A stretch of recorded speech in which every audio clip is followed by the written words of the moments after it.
Mr. Sky here, aka Adventure EV, and I'm gonna be talking to you about my adventure in my neighborhood and how my Hoenn tour went. Some of the things I really liked, but there were also some things about those things that had some cons.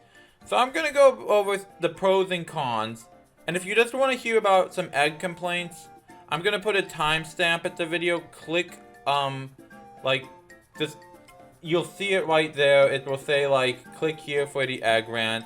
If that's all you want to hear, like I might just put that as the first thing for the cons, or you can listen to the cons. I might even put a stamp for like just the con side. So if you just want to hear the bad, there will be timestamps for this video.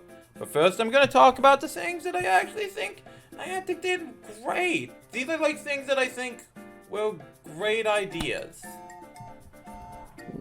One, the ticket was free pretty much. You did have to do some research, but this research was just catching Pokemon, and I'm gonna be honest, hatching an egg, maybe trading with a friend, these, like, I kind of think I'm okay with. Like, just finding someone to play Pokemon with. Now, making a new friend can be harder because you have to find someone who actually plays the game, and it has to be a new friend. So just, like, doing these tasks to show that people are hanging out together and playing the game together, that I'm totally okay with. Like, that's great.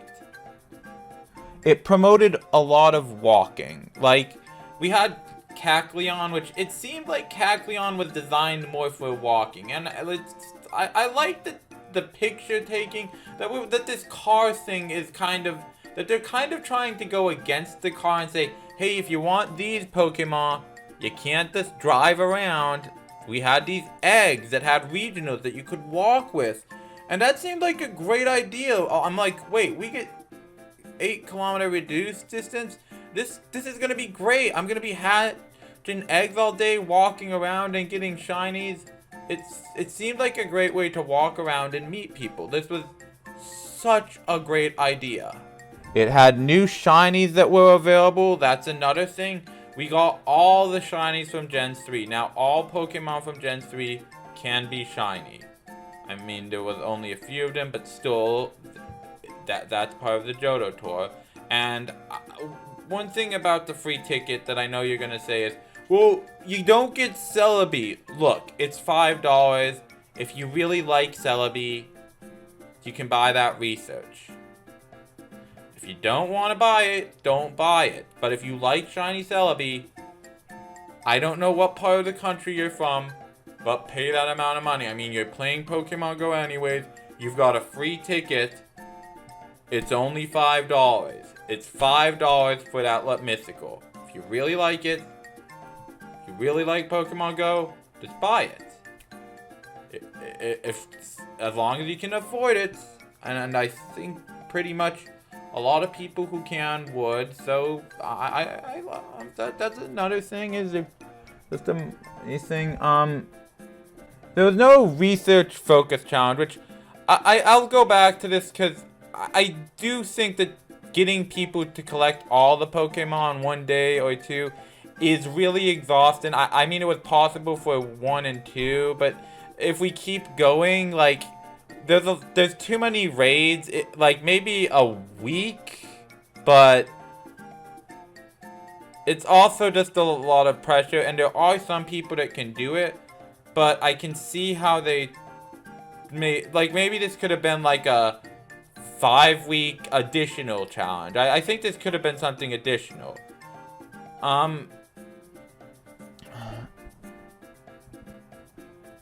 Both days were the same. Okay, one of the things that I hated about Go Fest when it was with COVID, the second day, Team Rocket takes over and screws everything up, and it's like, only these Pokemon will spawn, and it's like, what? And then you have a bunch of Team Rocket research. I'm like, what? This was I'm really glad that they decided to just keep the 2 habitats for these 2 days so you can do your stuff. Oh, and the last thing, and I think this is great, because, like, if you're just a solo player, and you're just, like, not sure if your friend's gonna show up, or, like, both of you want to play the same game, like, you're both, let's say you're both Diamond fans or Pearl fans in the future, you could choose, to me it seemed like these Pokemon that you could get, you had a better chance of getting.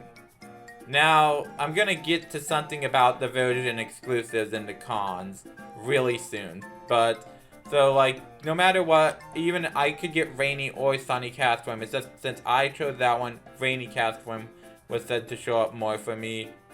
And if you chose Ruby, Sunny Castform, and then Plusle, and Minor, and then Lunatone and Lunar. So, that was great. Pretty much only Latios and Latios were the exclusives, which, once again, this is for the version exclusive challenge. That means you just need to meet your friends, and I feel like that shouldn't be a lucky trade, or that should be an additional lucky trade for you to do that, or just like that could be a completion trade. I think Niantic can come up with something like it will just let you do that to complete the challenge. Now we get to the cons, and one of the cons is, well, one,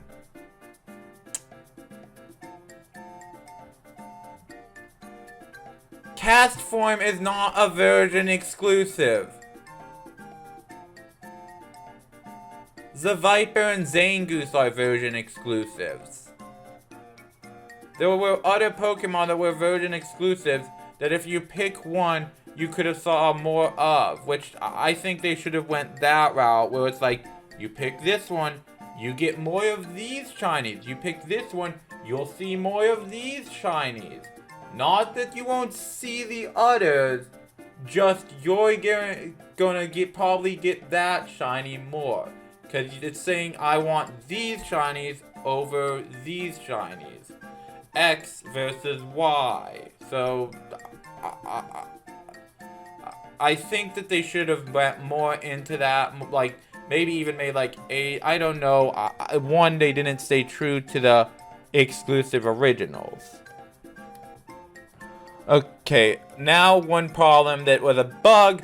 Cacleon was recently introduced into the game really shortly before this, and I kind of knew this was going to happen ahead of time. Like, he was not spawning on some Pokéstop. Sometimes he would just not spawn even when you clicked on him and spawned the Pokéstop. Even when I got out of the car and started spinning on some, he would just not show up. He would actually not show up. And Niantic, once again, when you're going to do this, when you have a new Pokemon, new mechanic, test it out first. Test it out first. Make sure the bugs are gone. You could have done this in Vegas, I don't know. But you had a lot of time to test this bug out. You need to, like, test this, I don't know. Just test it. Another problem, and I'm not, keep in mind the tickets were free. I'm gonna emphasize that again. Now, if you were paying money, I see where you're coming from. But I'm gonna get into that. There's a big problem with that, too. Niantic did not introduce, hey, this year we're just gonna drop the collection challenge, which I really did not like. I felt like this was like kind of a big backhanded slap to other players who play the game.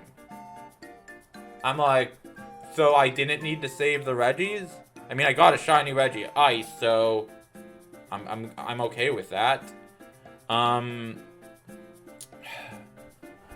But yeah, I think they should have probably communicated with people and let them know what the days would be like. Kind of give them a walkthrough. Instead of just making these huge commercials of these big creatures. And once again, I'll get even more into that later. Okay, the next one is probably, this deserved like a separate day. And you could have still did this during the raid, but this was Primal Groudon and Primal Kyogre were pretty much like just showboating the entire thing. All the research was just Kyogre, Primal form, Primal Kyogre. these will come back. These are like megas. Honestly, I wonder if they're gonna give Mega Rayquaza the treatment that it deserves, because it's part of the Weather Trio. So it should attract Dragon, Flying, and Psychic.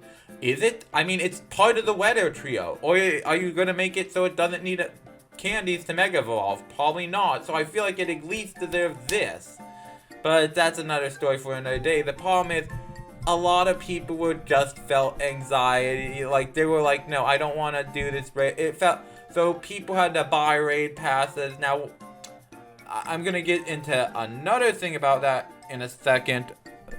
And this was another one that happened right at the beginning of the day, which was really kind of spelling out bad things. So we get these, like, 3 new shinies. And during the research, you can only pick Cacneon. I don't remember the other 2. But, oh, Gulpin and the last one. I'll put pictures of them on screen. Yeah, these are all the new shinies, and you can only pick one from Incense. And keep in mind, this is another con. Once again, we did not stay to the original. Zangoose and Seviper should have spawned off Incenses. Why did they not? Like, I could see getting one is harder, like, with the Virgin exclusives. But why are you doing this? Why are you making these things where it's like, hey, let's just put cast form in. Let's make it so you have to choose this shiny that will appear off Incense. No, make it, if it's gonna be out on the wall, like, I think that was a total dupe move, and that if they should have just not did that, maybe, like, said which one of, like, maybe, okay, after the Incense runs out, you could have done something like, you change the path of which one you want to see more of. Which I would have loved. That would have been a great idea. Like, you can continue doing this choice and say, I'll stick with this one, or boom, you change it. Or they could have just swapped that out for another Pokemon that we've already had shinies of. Let's go with Phoebus, or something. Or you could choose one of your region exclusives that would spawn the most. Excluding Unknown, because Unknown is special. Another con, if you get a shiny Latios, that seems like a great thing. Yeah, I don't want to ever get 2 of those shiny things in the wild if they're going to use the same mechanic. Because it's got a flee thing where, like, it will flee away. I feel like if it's shiny, you should just be able to automatically catch it like in raids. Like, you should get that guaranteed thing. Because I threw about 100 Pokeballs. I've even wasted berries, and I saw some guy with 0 Pokeballs, and he had the shiny. So, and the stats weren't that good. I mean, maybe if it just, like, kept showing up no matter what, even after the tour until I catched it, I'd be okay with that. I mean, we'll get some more bug complaints, but yeah.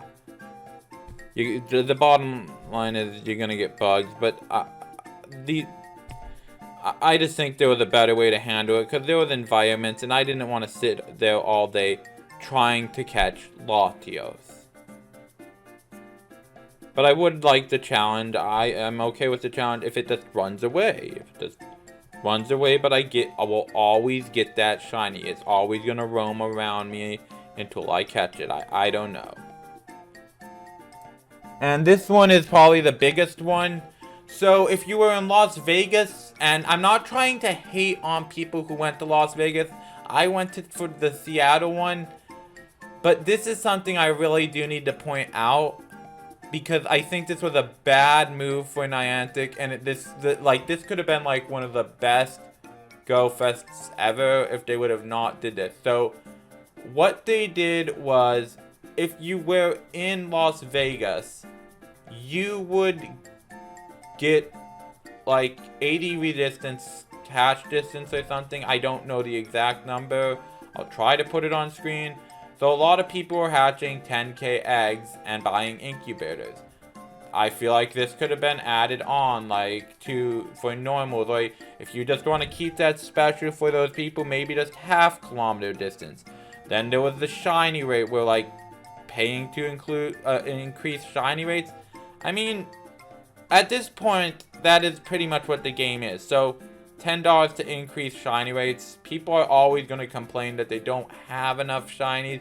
But if you want to have the increased shiny rates thing, like, I understand that we can't make it as big as the Vegas one. I understand that if you go to that city, they want to give you the special treatment. I'm just saying that doesn't mean we shouldn't, like, get something else. Like, I don't think we should have to walk 10 kilometers. I feel like it was a total loot blocks grab to grab these Pokemon. And some of the bigger streamers even warned us about it. Like, I'm not going to say which one, but they said because of the no hash distance, they even said it should have been half. Some people even just wanted the whole 2 kilometers. I don't know about that one. And even then, the people from Niantic, this was never planned for the people to get this full hatch distance throughout the event. And the people that did pay the ticket, it just seems like a boon on the people who didn't go to Las Vegas, who didn't have the money for that time. So if I go to Gen 4, does that mean like that I'm gonna make other people feel bad? Because that's my problem, is how's that gonna work? Because I want to get, I want to collect all of Gen 4 shiny. I want Spiritomb. I mean, it was a free ticket, so in the end of the day, we have to accept that this was free, and free is free. So I still think they should have added on pay-on features. Those are my opinions. Let me know what you guys think in the comments. Am I too crazy? Or do you think, hey, we should have got more options, more paid options, just besides Jirachi Shiny, that we could have added on more stuff to our tickets too?